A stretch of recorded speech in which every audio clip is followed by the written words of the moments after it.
woman saw her friends that they were building houses, having a lot of money, and all she could see was that they were selling tomatoes.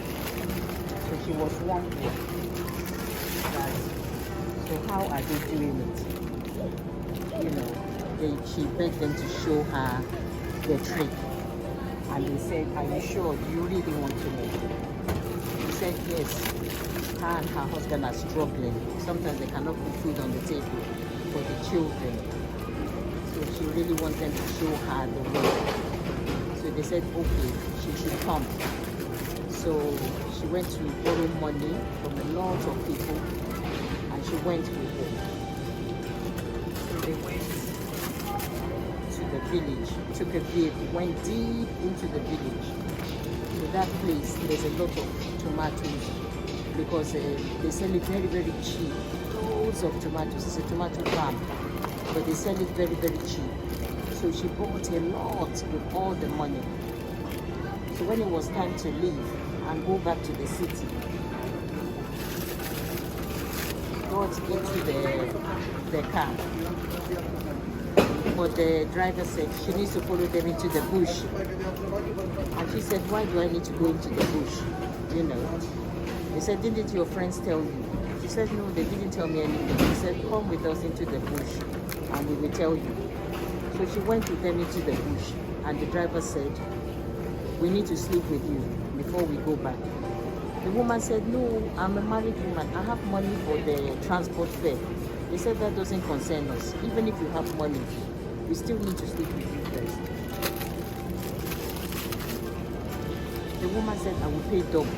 I will even pay triple the transport fare. They said, no, this is what we do with all the women who follow us. See, your friends should have told you. So we will still take the transport money, but we will still sleep with you first. She begged and begged. They said no. So they left her behind. And they left.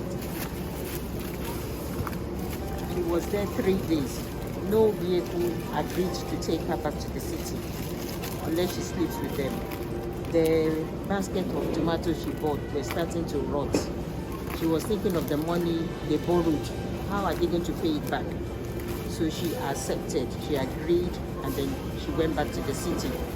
They sold the tomatoes at profit. The husband was happy. Later, he told her to go back and buy some more. The woman said she's not going. The husband said, why not? We made a lot of money. Just go. She said she's not going. The husband started calling her names. Yeah, come on.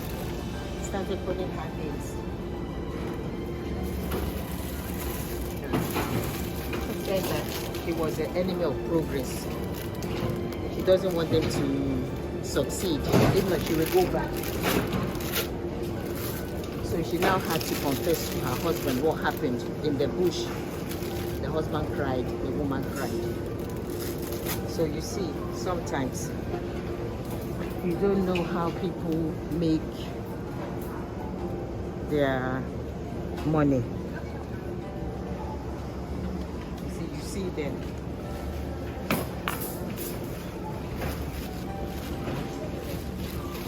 Wealthy. You don't know how they made the money. As Asaph said in Psalm 73, he was envious and he was bitter because the wicked people, they were making the wicked people, they were getting rich and wealthy. And Asaph said, how come? The righteous are not rich. And God showed him their end, that they have been placed on a slippery slope. At the end, this is where they will end up. So you will see some people, you envy their riches. You don't know, maybe they are ritualists, Yahoo people, they are killing people and making money. You don't know what they are doing. So you need to pray. Ask God to bless the works of your hand. Anything you want to go into, put it before the Lord. Tell him to bless it. Don't envy the wicked. Don't envy the wealthy. You don't know how they got their wealth. but their end is coming. Read Psalm 73 to understand. So that was how that woman learned her lesson.